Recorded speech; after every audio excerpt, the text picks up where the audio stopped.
Hi, thanks for joining me. This is Donna from Clever Crafting. Today we're making a tiny card. This is actually half an A6. So let me show you. This is an A4 piece of paper. Folded in half makes it an A5 size. If I fold it in half again, that's an A6 size. So this card is actually half an A6 size piece of paper. Well, it's cardstock actually.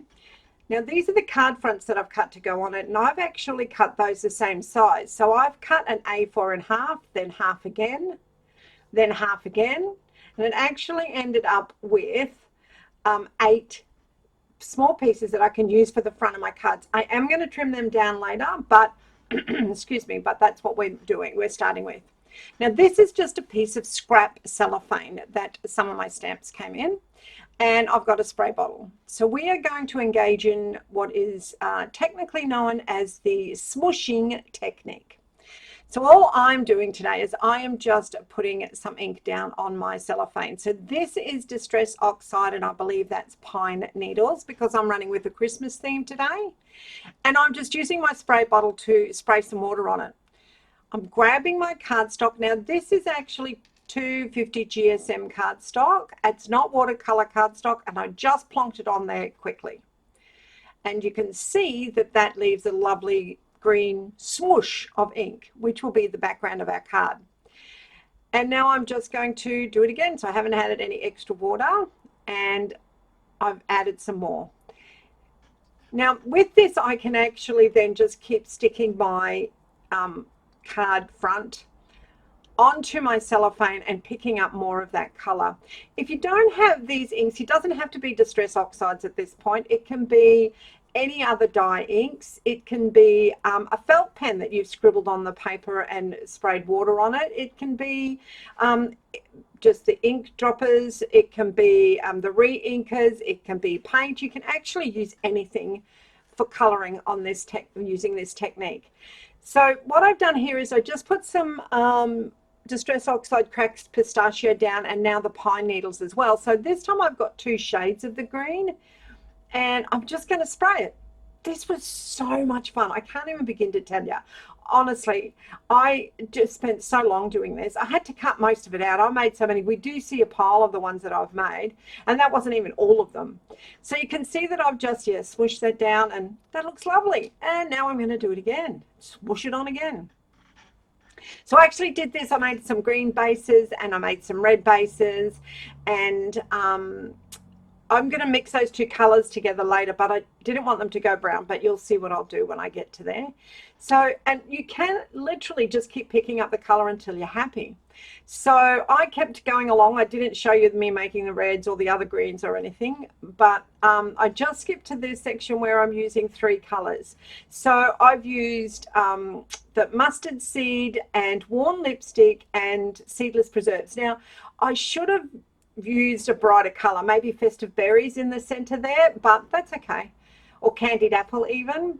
So you can see that this time I'm putting quite a bit of water on it, and I'm like swirling it all together to see how this works. You can just try and do so many things, and then just push it down. Because there's a lot of water and I'm not using watercolor paper, I just did that quickly, but it's still, it gave me that watercolor smooshy type of look. I just find this so soothing and so much fun. Of course, now I've got 800 backgrounds that I've got to make cards with, which is the technique, and the way that we're making cards today is going to make it easy enough for me to do. I actually end up making a card gift pack out of these cards. You'll see I haven't made the box yet, but I will, and I'll start giving these away for people to give away. Give these to friends as gifts. So you can see that with these colors, I'm literally just going back and back and back and smushing it on top. And it was a quick show on my fingers there. They're totally covered in ink. So I was in a hurry, so I was heating it up with my heat gun, and you can see that it curls up. But honestly, I just flattened the paper out again. I didn't find this. Look how much this curls up here. Just crazy. But I just used my fingers, which I think I show you pretty soon, and just flatten them out. So yeah, look, that I'm just flattening it out. Now I only dried the green and the red because I wanted to show you how to put a second color on it. Now this is really just with Distress Oxides because they go on top of one another beautifully. But in this particular case, I didn't want to make a brown. So if I smush green and red together and both of them are wet, then it's going to make brown. So that's why I dried one, excuse me, and I'm going to put the other one on top. Now, I didn't want to put too much water on it, but I didn't want it in the lines that it was from my ink pad. So I just used my water pen then to smush that around a little bit more. And, you know, that looks like a hot mess. And when I saw it, I went, oh my goodness, I've got to tell you, honestly, this turns out to be my favorite card. I make this one up today, that particular one. It was so good. Anyway, well, I think it was. So I'm just doing that again with the green, and then I do the same with the red on the green. Not all of the green. This one, it was a two-toned green. That one is the red with the green. That one was a green with a bit of red on it. So, and I added a bit more water into that one to mush it all up. So you can see this pile of them. I just had so much fun. So once I picked out the ones I wanted to use today, I trimmed them down so they were just a little bit smaller and made a nice little edge around my card front. You can see there. Now, I'm going to thank my friend Anne for this. She told me about this. So I've just got myself a little Tupperware container here. And I've put, this is just a kitchen sponge that I've cut to fit inside. I wet it and I put glue on it. I put the seal back on it so it stays nice and wet, and I've always got it. And I literally just press down. You can see my die cut here because it's quite fine. Now, the great part about it is that I've used the Smart Art glue on that. So when it dries, even though I get some on the front, you can't see it. It's matte. It's fantastic. So skipping over to the end of this one, and I'm just putting some more glue on the back. Goodness me, my voice is not real good today anyway. So let's stick that on the front, and how easy is that? And how beautiful does that look? I just love the way that these look. And so easy. So big production line for Christmas cards, ladies. So now we're going to make envelopes to match, because obviously they're quite small, these cards. So I've cut, this is just a piece of photocopy paper or printer paper, and I've cut it. The big piece is 14 centimeters by 14 centimeters. The small piece is actually a piece of card, and it's 11 centimeters by 8 centimeters. And you can see that on the piece of paper underneath, I've drawn diagonally across and made those line up. And then on my top piece, I've measured half on the long side and half on the short side and put across. So when I put my plain piece of paper over the top of the bottom one, I can see the lines through, and I can use my template on top to line it up. Now that template, I'm then going to use, I'm going to fold up my corners. You can see me doing it there. I hope this isn't, it's not a complicated task. I hope I'm explaining it well enough.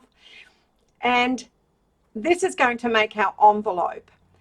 So you can see that I'm just folding all of that in to the center. Now that piece of card, by the way, that 11 by 8 centimeter card is bigger than the card base. It's bigger than our card, to make sure there's plenty of room to put it in and out. So I'm just burnishing these edges really, really well to make sure I've got a nice fold. And now I am just going to grab my scissors and cut out some little notches. I keep going to say corners, you know, cut the corners out, but they're not really the corners, they're little notches. And that's where the fold lines are. You can see these notches really well when you make them with the fold lines. I think what I'll do coming up is I might just make a video on envelopes, because it's so much fun. And you can use a pattern paper, and you can use all sorts of things anyway. And I'll show you how to make them, how you make your envelopes to match the size of your card, so you don't ever have to worry about envelopes ever again. All right, so you can see that I've cut all of those little notches, and now what I want to do is that little pointy bit, this is the bottom of the bottom flap. I've just marked it where it joins, where you can see the joins or the crossover for the two side pieces. So when I fold it up, I don't have that piece sticking up, and it makes it easier to put things in and out. So a really fine line now of the Smart Art glue along the edges there, because we don't want it linking. And don't put it right on the edge, put it in a tiny little bit, so when you press down on it and it smushes, you know, it won't stick down on the front of your envelope. Okay, so now I'm just going to decorate these with a little Christmas tree that I've got in one of my stamps. And these are some of the, that's my favorite one, the finished products. Now, we cut the envelopes 14 centimeters by 14 centimeters, and it just turned out that the piece that was left over was wide enough to go inside my cards, which are black. So it was perfect. It just, how often does that happen? This whole set of cards just came together so beautifully and so quickly. I just love them. So you can see how nicely they go in and out of the envelopes. And I've got not only the little tree on the back of the envelope, but I've got it on the front of the envelope as well, and I've got it on the inside just as a little bit of a decoration. So we've got it really coherent all the way through. So a nice little set, as you can see there, to give to somebody. So here's the completed set. Once again, I just loved it. So I'd really, once again, love to thank you for joining me today. I really, really hope that you learned something and are inspired to try this process. It's fun. If you did, I ask that you click on the thumbs up at the bottom of the video. This really helps me, in the YouTube world. I'd also love it if you subscribe to my channel and leave a comment. I have put the links below to help you find the products I've used today, as well as a link to our Facebook group where you'll see lots of examples of today's card. So until next time, stay safe and happy crafting.